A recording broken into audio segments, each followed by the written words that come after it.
What's up guys, Boss here, and in today's video we're going to be playing some early season ladder using the best Lava Hound deck in the game. So someone finished, I believe it was Carl the Legend, he finished I think about 20th in the world last season on ladder using this Lava deck, which is pretty solid. I didn't think Lava was that amazing in the meta, but he made this variant work really well. Mighty Miner just has really good defense inside of this deck. It just pairs really nicely with the Tombstone, and together they can just defend multiple different type of ground pushes. You got the Skeleton Dragons and the Mega Minion, which are just really good support cards, and then obviously the Balloon as your primary win condition with the Lava Hound. And then Zap, typically what you expect inside of the Lava Hound decks, and then typically when you use Lava Hound with the Tombstone, you want to have Fireball, but if you're using a Lava Hound deck without the Tombstone, then Arrows usually makes more sense. Before we head in first game, if you guys would like to support me, you can use my creator code BOSS in any Supercell game. Do appreciate those of you guys who do that. And yeah, right now we're 66-83, so only a few games above reset. I haven't been playing a ton of matches yet since the season just started, but yeah, let's try to push up, and I'll see you guys when we find the first game. Alright, so we found a first game here against Corneli. So, alright, so first thing I want to say is, sorry for not uploading too much this past week. I know I only uploaded like 3 times. I'll try to get back on the, yeah, the upload grind again. Usually, yeah, most weeks I upload like 5 or 6, so, there's no particular reason. I think I just wanted to take like a small, like, break, especially after like the season end or right at the end, because that's like stressful enough, and then just, you know, basically like a small break at the end of the day, because I play this game pretty much every day, and I have for like 6 years, so sometimes there's just some days where, yeah, I need to take like a small break. But I have really good news I wanted to tell you guys. I tweeted this on Twitter, so those of you guys who follow me might have already seen, but of course not a lot of people use Twitter very, very frequently. So for those of you who didn't see or didn't see the announcement that, you know, Clash Royale, the esports page announced the World Finals this year are going to be in Finland, and I'm super excited because I'm actually going to be going. I got invited. A lot of other creators got invited as well. It's because I'm in the creator program, as a lot of you guys know. So me and several other creators are going to be going there. It's going to be super exciting for a few different reasons. I mean, not just because, well, I'm going to the, you know, world finals. This isn't the first world finals I've been to. I can't say it is because I did go to the one in the United States. It was in 2019. It was, yeah, in LA. But this is the first time I'm actually ever going to another country. At least I would say it is, because I mean, I did go to Canada before, but it was just for like basically for a day, so I don't know if I'd count it, and it's like, you know, right next door, like on the border, so, you know, to my country. So yeah, I mean, I guess it counts, but this is like kind of gonna be my first real experience of going to another country, which is really cool. Might come off as a surprise to you guys, because I know some people have already traveled to like several different countries. I mean, obviously, like, I'm, you know, only 18, so I'm still pretty young, but I feel like it's crazy that this is kind of the first time I've ever like gone to another country. So I'm really excited, you know, to, you know, be able to go on this experience and, you know, meet a lot of people there. Maybe if you guys are going, like, if you know, see me or whatever, you know, say hello. I don't know how many of you guys are going. I mean, there might be some of you guys, like, who are really interested to see it, but I mean, obviously, it's in September, if you guys don't know, like, all the information. And yeah, all the details I don't think are out yet, but yeah, I'm super excited. And yeah, I just wanted to say that. So let's go for a balloon here. This game has been going quite well. I know, obviously, I haven't been commentating the match too much because I wanted to say that. And we're going to go for, yeah, nice. We are going to be able to get the win against Pekka here. Probably not that bad of a matchup, especially because we had a Tombstone, whereas if we were using another lava variation, it would have been a lot harder. Alright, so we found our next game here, and, ooh, the other thing I wanted to say about the, last thing I want to say about the World Finals. So, even though I didn't qualify, I'm still, if you guys are curious, like, am I still, like, you know, competing and playing competitive? I do. It's just you guys might have not noticed because this year has been a really crazy format. But the good news is, it seems to me like the last format of, for this year, like the 10 final people who qualify, it's going to be a very good, you know, format from what I know. It looks great. For those of you who didn't see it, you could probably see it on Twitter. They posted it. But there's going to be a 20-win challenge, essentially, is the first stage. I'm really excited about that. I mean, in and of itself, that just the 20-win challenge alone is super fun, and really good, you know, content, obviously, for videos. So I bet a lot of you guys are looking forward to that. And then after that, there's you know, multiple other stages afterwards, and essentially 10 people qualify from one event, the final 10 people. So there's been individual like events where you could win a ticket throughout this year, but this final one is gonna have 10, like 10 all at once. So essentially, like, the top 10 people get it from one event. So I'm certainly gonna play it and try my best to get a ticket, because of course, not only do I want to go to the World Finals and watch it, I'd love to play in it myself, because I played in a lot of you know, competitive events, but I have never ever played like in person at a live event before, and I really want to at some point, like before I stop playing this game, whenever that is. I mean, I don't plan on it being anytime soon, but this is, you know, a great opportunity this year for it to, you know, happen. But if not this year, then what I'm saying is at some point, it's, you know, a goal of mine for that to happen. So yeah, let's try my best, and yeah, we'll see what happens. If not this year, then at least I know, well, now that live events are back, it could be sometime in the near future. So, alright, anyway, this is looking like it's going to be probably not an easy matchup, since he's got E-Drag and, okay, we're definitely going to fireball this. So, okay, great fireball. That actually, okay, this is really good. Alright, nice. That was good. He's gonna have a really hard time defending this now.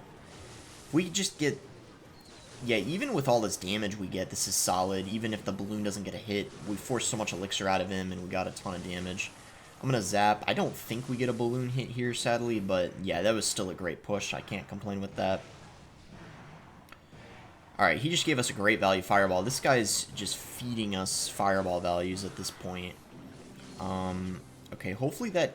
Okay, nice. It did die before the lava completely died, which is good. These E-Drags, though, are just such a nuisance. They're certainly the hardest thing about this matchup, the E-Drags and the Inferno Drag. But we have Zap for Inferno Drag. The E-Drag, on the other hand, we do not have much of a response for, because Fireball Zap does not kill it. And it is quite good against... Okay, so Skeleton Dragon's coming in here. I think instead of fireballing the balloon, we should Tombstone, because as you can see, the other Tombstone is still up. So this way, I can save my fireball. You know, we get a +1 trade. I think it's better. I'm going to zap this, and we can actually fireball both the E-Drag and the Inferno Drag, so I'm going to go ahead and do that. I don't think we get a hit with the balloon, but we will get death damage, yeah. Alright, let's cycle Skeleton Drags here. If he decides to go for an opposite lane push, we can obviously go ahead and Tombstone and Mega Minion. And everything's high up, so he's not going to be able to freeze unless, of course... I'm going to zap just in case. Yeah, because I wasn't sure if...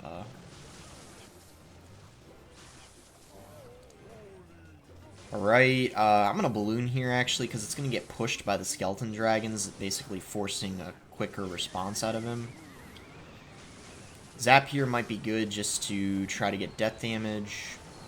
Yeah, we do that successfully. I'm going to Tombstone here. Okay, he does go for the balloon this lane. We can fireball. And yeah, we should be able to get the win here. And yeah, this is going to be GG. This is a perfect example of a matchup where, once again, having Tombstone is so helpful.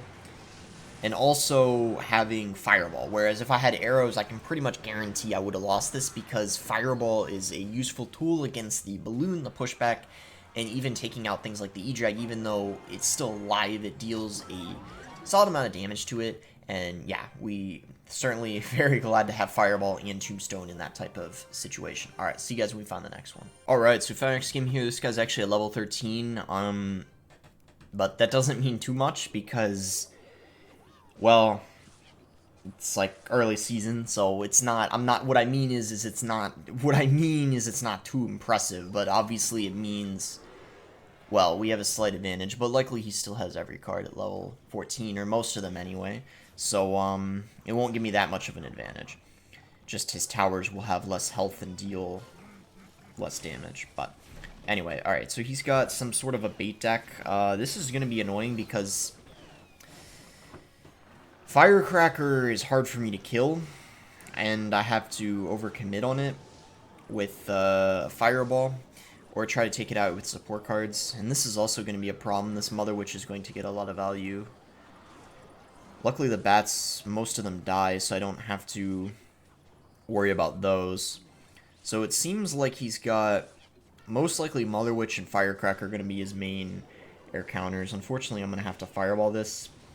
If he didn't have that down, the pig and the, well, yeah, the Mother Witch spawned pig and the Mother Witch itself, I probably wouldn't have even Fireballed. I would have just ignored the barrel, but I can't do that, obviously, when he's got that tanking for it. It would have pretty much taken my whole tower.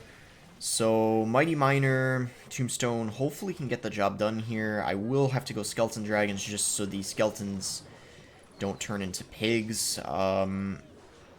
Okay, that's actually really good that the skeletons died. Alright, so he's actually, yeah, it's a pretty close game so far. So yeah, them being a level lower doesn't actually make a massive difference, especially when you're using a beatdown deck like this, because usually beatdown decks, you take their tower in one push anyway. Alright, I'm going to have to do this because of the skeletons distracting. Unfortunately, though, because of the stupid Mighty Miner bomb, the Tombstone didn't place properly. Like, it got spawned backwards. It wasn't because I, like, did anything wrong necessarily. It was just because you can't spawn it on a bomb. It's the same as when a giant skeleton's blocking it. It's kind of dumb, but yeah.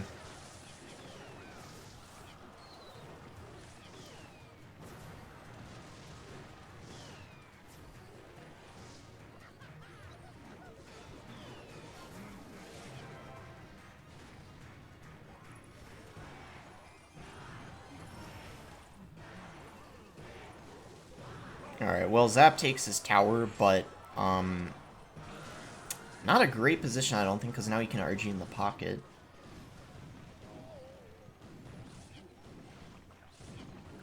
Yeah, this is just, I think, a very just annoying matchup overall. Oh my gosh, we got the lava hound. Oh no, it retargeted. Well, that didn't.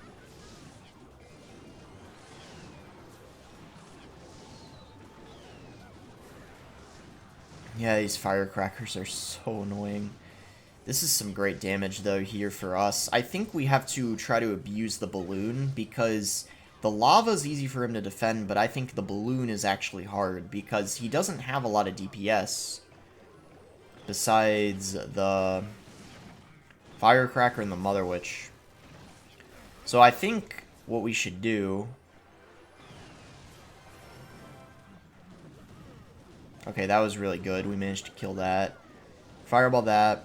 I think we should now just lava in the pocket, go balloon, and just go all in here. And I don't think he can defend this, because yeah, this way we go right in, so he doesn't have time to kill the lava. And there we go. We are able to get the win. That guy did play actually, I guess, decently. Like, he put up a good fight. He was a level 13, but as I said, I don't think it made a massive difference. I'm pretty sure we still would have won even if... Wait a minute, would we have?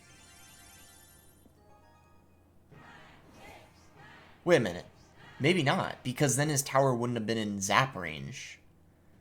Okay, you know what? Maybe it did make a difference. Alright, we got lucky. But, still.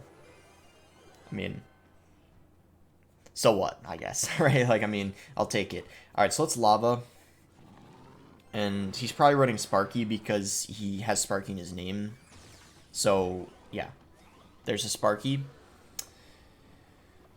I don't know what we want to do here in terms of supporting the lava, but I think for now just a Mega Minion is fine. And then, okay, that, yeah, that's perfect. You can even see he's saying the oops. So this is going to be a good fireball here, taking out all of those minions. He had a whole bunch of minions there. The minions as well as the minion horde. Alright, Lava Pup's getting loads of damage on top of his tower. And then we have Tombstone in rotation as well. So if he decides to go in for a giant or a goblin giant, we'll be able to stop it quite easily. Okay, so he's got mirror. Go ahead and zap this. And skeleton dragons. But we're going to wait until those get in front, so the skeleton dragons target the minions and not the giant. Alright, so he decides to... Let's actually go Mega Minion here, and I think... Alright, we're going to take some damage, that's fine. Because I have an idea, we're going to go for a Mighty Miner, and then we can use his the ability if he decides to go for... Ooh, that might even be... Okay, this is really good, actually, because, yeah, you can see he can't drop anything, because if he does, I'll just use the ability of the Mighty Miner. Oh, wow, it's still live, so I'm going to pop it. Nice, we kill the minions. Oh my gosh, that might actually take his tower on the right lane. Oh my goodness, wow.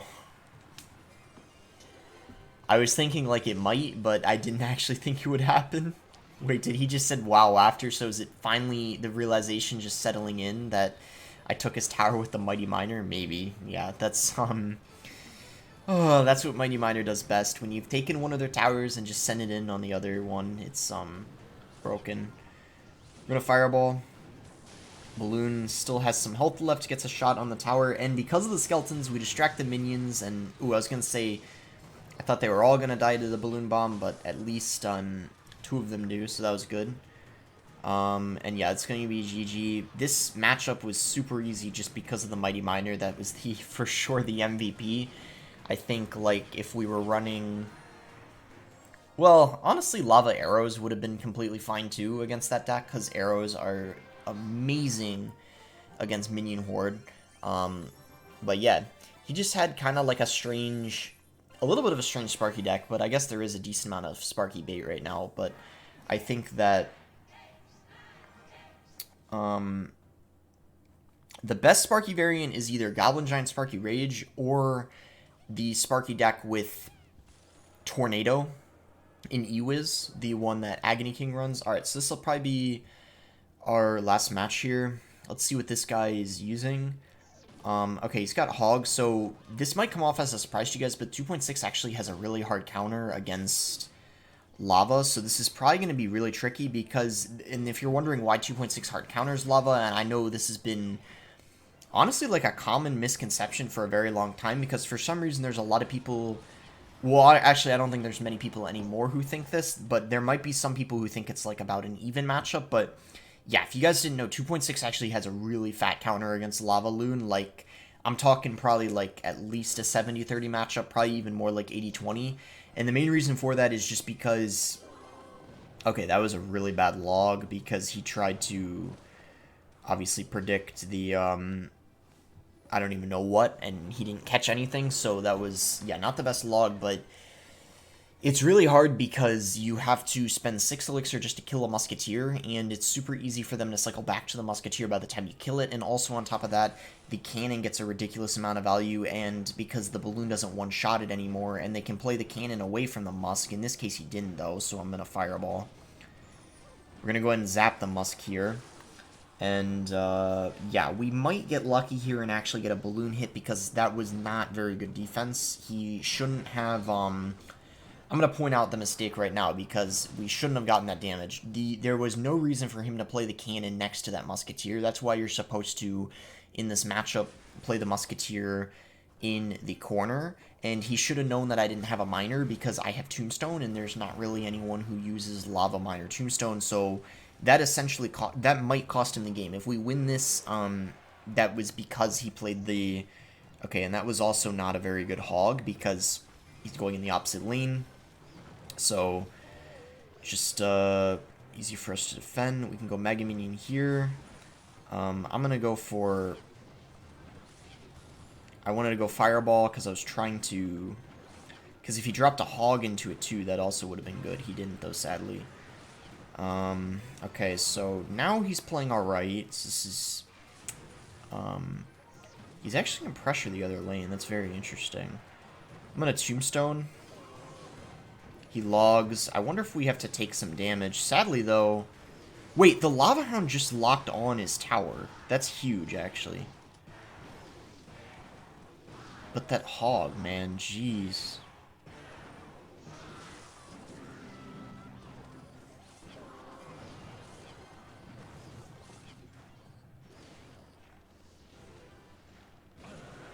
I mean, if I was able to get down to Fireball Zap, but... Alright, that guy played horribly, but he won because it's a hard counter. I mean, yeah, I'm sure I didn't play perfectly either, but I think it's pretty obvious if you guys couldn't tell, I played way better than him. But sometimes, you know, if they have a good enough of a matchup, they're still able to win, despite that huge mistake he made at the beginning. I mean, the main issue is just, we don't have many good answers to the hog. We got just the Tombstone, and that can be logged away. So, I mean, that's really it, to be honest. And Mighty Miner doesn't get much value there either, because it's not that great against Hog. It can get reset by the log, and just gets distracted so easily by the Skeletons and the Ice Spirit. But anyway, 2.6 sucks in the meta, so... well, I guess it depends on your trophy range, but likely you won't have to worry about it too much. But if you guys did end up enjoying the video, make sure to like it. If you did enjoy the video, subscribe if you guys are not subscribed already. And soon I'll do another full Grand Challenge video. I know you guys do enjoy those. It's beginning of the season, so it's probably the best time to do it. I guess maybe leave some decks below you guys would like to see. And yeah, maybe that'll be my next video. I'll try to get 12 wins in a Grand Challenge with something I haven't done a full Grand Challenge video with. Alright, thanks again. Until next time, guys.